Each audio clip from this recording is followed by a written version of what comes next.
Good morning, students. In this video, we will talk about classification of retailer. In this concern, we will discuss how many types of retailer. And in previous video, we have discussed what are the services which are offered by retailer to manufacturer, wholesaler, and customer. And also, we have talked about the services which are offered by wholesaler to manufacturer and retailer. All these things we have discussed deeply, and if there is any doubt, then you can ask to me. Now we are going to discuss about the types of retailer. Okay, so first we will discuss about the criteria on which the classification of retailer is based. First is size. पहला क्या है बेटा? Size है. आइए इसको देखते हैं. बोला retailer differs in size from small stores to big departmental store. Some customer prefer to visit large retail house to get a wide variety under one roof, whereas some prefer small shops in their local area.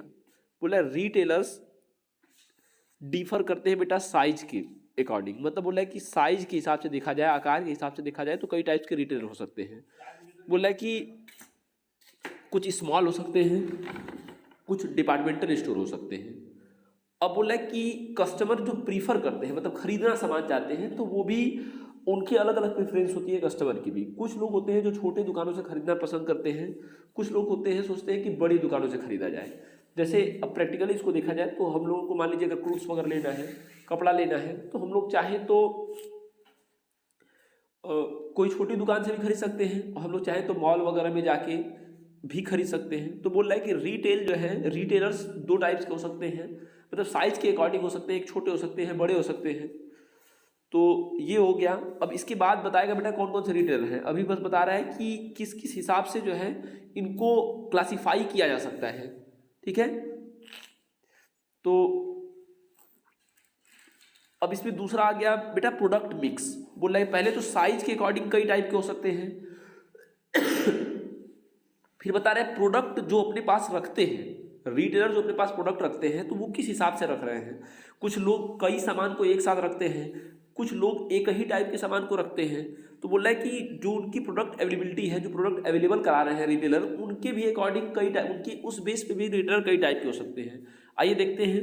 बोला another criteria for the classification of retail store is the types and variety of product kept at retail showroom. बोला दूसरी criteria जिसके आधार पे हम बता सकते हैं कि कितने टाइप के रिटेलर होते हैं, ये वो क्राइटेरिया है कि वो अपने पास जो प्रोडक्ट रख रहे हैं वो किस हिसाब का प्रोडक्ट रख रहे हैं, उसके अकॉर्डिंग भी हम बता सकते हैं.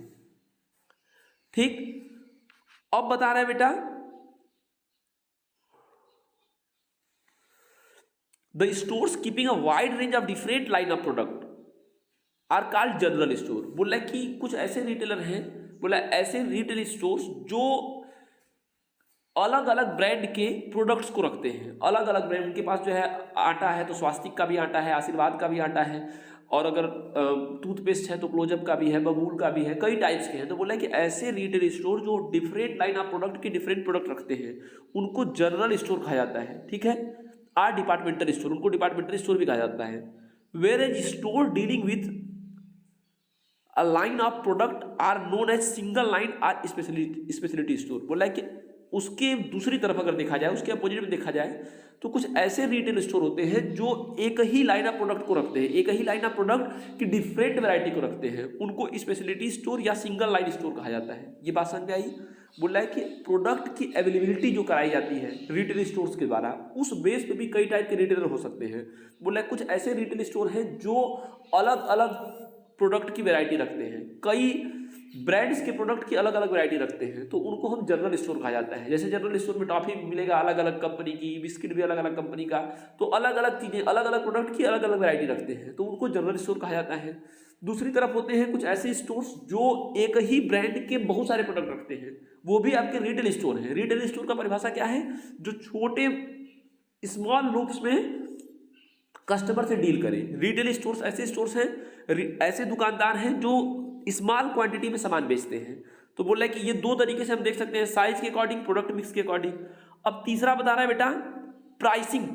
बोला है generally retail eight their profit margin and fix the prices of product.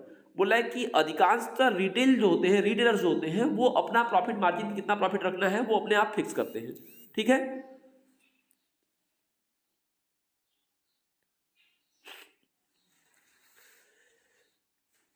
फिर बोला है some retailer sells goods at fix price, some permit bargaining. बोला है कुछ ऐसे रिटेलर हैं जो फिक्स प्राइस पे सामान को बेचते हैं, कुछ ऐसे होते हैं जो बार्गेनिंग जहाँ पे संभव है। आप लोग कई ऐसे दुकान देखे होंगे जहाँ पे फिक्स प्राइस की अवेलेबिलिटी है, आप जाएंगे तो प्राइस टैग लगा हुआ है। ऐसे रिटेल स्टोर जहाँ पे प्राइस टैग लगा हुआ है, मतलब 999 का सामान है तो 999 ही आपको पेड करना है। कुछ ऐसे हैं जहाँ पे आप बार्गेनिंग कर सकते हैं। तो ये हो गया आपका प्राइसिंग के अकॉर्डिंग। फिर बोला है some store located in the market charge a high price as they add a big profit margin to cover the cost of maintaining showroom, whereas some store located in residential area charge a very nominal price। बोला price के according, इस पूरे concept को समझ लीजिए। बोला price के हिसाब से भी कई टाइप के रिटेलर हो सकते हैं। एक वो रिटेलर जो फिक्स प्राइस पे सामान बेचते हैं, दूसरे जो बार्गेनिंग ऑफर करते हैं, तीसरे होते हैं कि जो हाई मतलब पॉज एरिया में है, डेवलप्ड एरिया में है, तो उनका प्रॉफिट मार्जिन ज़्यादा होता है क्योंकि उनकी दुकान अच्छी होती है। तो वो जो है आपका एसी चार्ज और भी अदर जो ऑफर्स आपको दे रहे हैं वो सब भी चार्ज रख के सेम ही प्रोडक्ट की प्राइस जो है ज़्यादा रखते हैं क्योंकि उनकी प्रॉफिट मार्जिन ज़्यादा हो जाती है।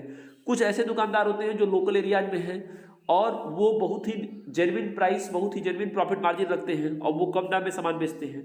तो अभी बस बता रहा है कि किस किस बेस पे अलग अलग रिटेलर हो सकते हैं। तो पहले बताया साइज के अकॉर्डिंग, कुछ छोटे होते हैं, कुछ बड़े होते हैं। फिर बताया प्रोडक्ट अवेलेबिलिटी, कुछ सिंगल लाइन प्रोडक्ट में डील करते हैं, कुछ डिफरेंट लाइन ऑफ प्रोडक्ट में डील करते हैं। फिर बोल रहा है प्राइसिंग के अकॉर्डिंग, कुछ फिक्स प्राइस रखते हैं, कुछ बार्गेनिंग रखते हैं, कुछ हाई प्रॉफिट मार्जिन रखते हैं, कुछ लो प्रॉफिट मार्जिन रखते हैं। तो ये हो गया आपका। फिर बोला बेटा सर्विस लेवल। अब सर्विस लेवल क्या है? बोला there are many retail store which offer additional service such as assistance to customer, free home delivery, credit facility etc, whereas some store go for self service and no assistance is available। बोला service जो offer की जाती है उस base पे भी retailer अलग अलग हो सकते हैं। बोला कुछ ऐसे रिटेलर्स हैं जो अतिरिक्त कुछ सेवाएं प्रदान करते हैं। जैसे आप सामान लेके गए, अगर कुछ तो होम डिलीवरी का ऑफर देते हैं कि आप मेरे यहाँ से सामान खरीदिए, आपके घर पे जाके कोई भी अगर इक्विपमेंट आप ले रहे हैं तो इंस्टॉल किया जाएगा। जैसे टीवी ले रहे हैं तो टीवी घर पे ले जाके आपको लगाया जाएगा, आपको 4 महीने अलग अलग से वारंटी दी जाएगी, कोई दिक्कत होगी तो आप पूछ सकते हैं। कुछ इस तरह की सेवाएं प्रदान करते हैं। कुछ है कि भाई केवल बेच दिए, उसके बाद कोई भी आपको ऑफर नहीं दिया जाएगा। तो सर्विस जो ऑफर की जाती है उसके भी बेस पे कई टाइप के रिटेलर हो सकते हैं। अब एक और दिया बेटा फॉर्म ऑफ ओनरशिप। बोला some retail shop operate as sole proprietorship form, some partnership form. The large departmental store or multiple store shops prefer to operate as a company form of business। बोल रहा है कि ownership के according, ownership के base पे भी अलग अलग टाइप के रिटेलर हो सकते हैं। कुछ रिटेल शॉप्स हैं जो पार्टनरशिप में चल रही हैं, कुछ रिटेल शॉप है वो सोल प्रोप्राइटरशिप, एक ही मालिक है उसका। कुछ कंपनी फॉर्म ऑफ बिजनेस है जो बड़े रिटेल स्टोर्स हैं, जैसे मैंने बताया डिपार्टमेंटल अंडरटेकिंग, जैसे आपका वी मार्ट और उसके बाद बिग बाजार, सिटी लाइफ, ये सब बड़े स्टोर्स हैं, ये कंपनी के फॉर्म में चल रहे हैं।